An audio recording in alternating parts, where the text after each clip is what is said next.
Assalamualaikum warahmatullahi wabarakatuh. Selamat siang Pak Baim dan teman-teman semuanya.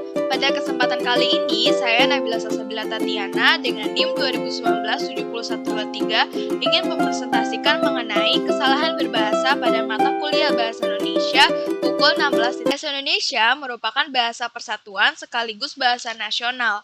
Namun ternyata tak mudah berbahasa Indonesia. Kesalahan berbahasa merupakan penggunaan bahasa yang menyimpang dari kaidah bahasa yang berlaku dalam bahasa tersebut.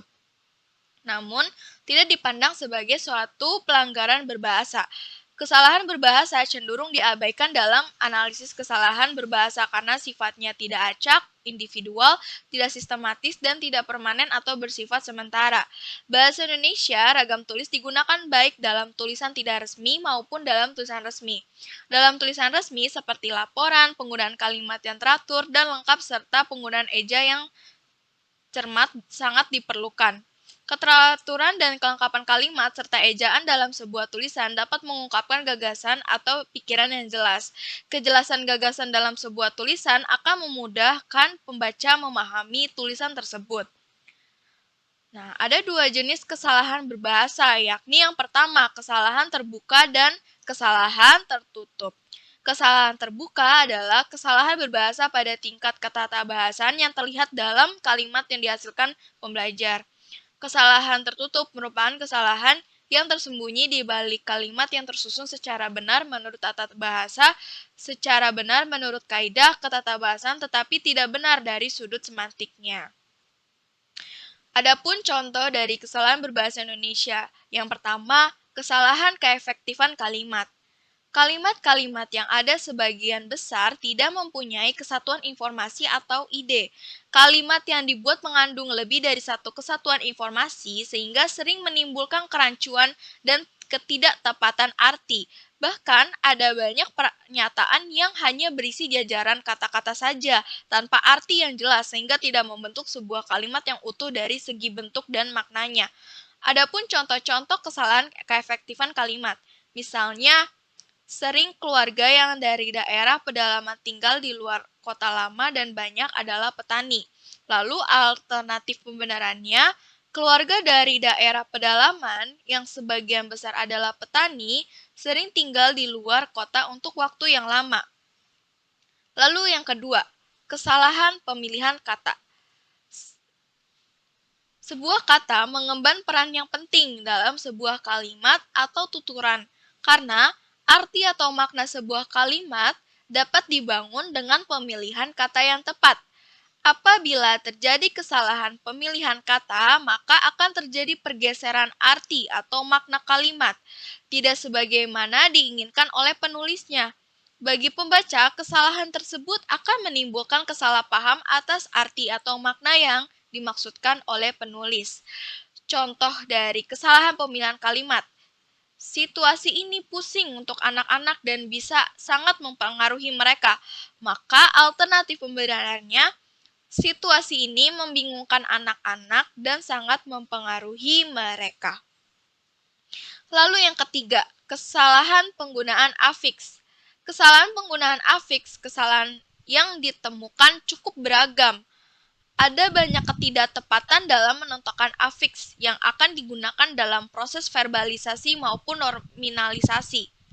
Afiks-afiks tersebut sering digunakan terbalik-balik, misalnya sehingga memakai afiks me tetapi menggunakan afiks ber, dan demikian pula sebaliknya.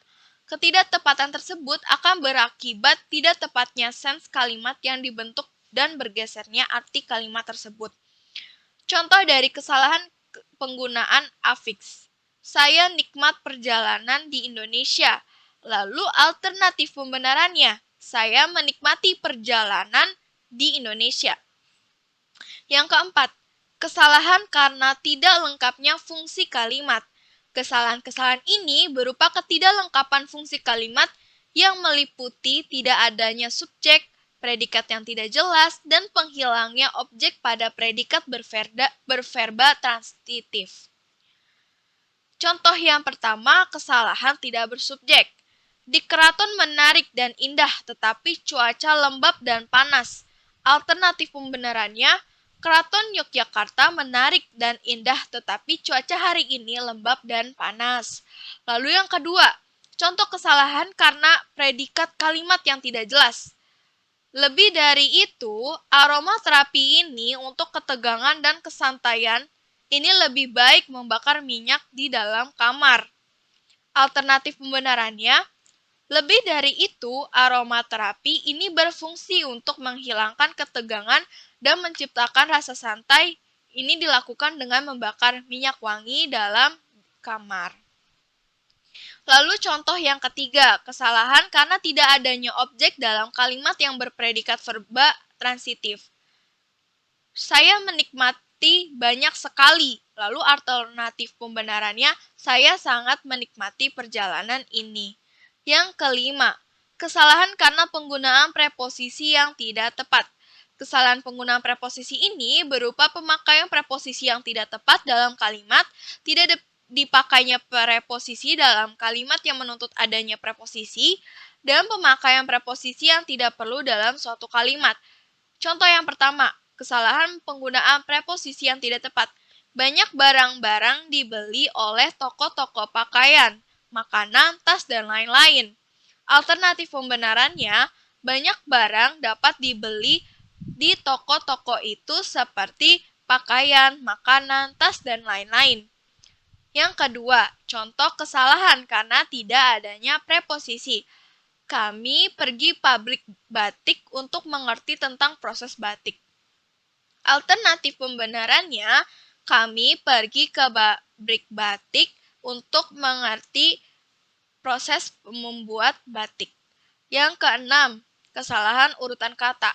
Urutan kata dimaksudkan sebagai susunan kata untuk membentuk tataran yang lebih tinggi. Dalam bahasa Indonesia, pada umumnya sesuatu yang diterangkan berada di depan yang menerangkan. Contoh kesalahan dalam urutan kata, hari ini menarik hari. Alternatif pembenarannya, hari ini adalah hari yang menarik. Yang ketujuh, kesalahan penggunaan konstruksi pasif. Konstruksi pasif bahasa Indonesia dapat dibentuk dengan pronomina orang pertama, kedua, dan ketiga yang mempunyai dua pola yang berbeda. Pola pertama dapat dibentuk dari pola aktif subjek plus me, bentuk asal sufiks plus objek, menjadi pola pasif objek tambah subjek tambah bentuk asal sufiks untuk pronomina orang pertama, kedua, dan ketiga.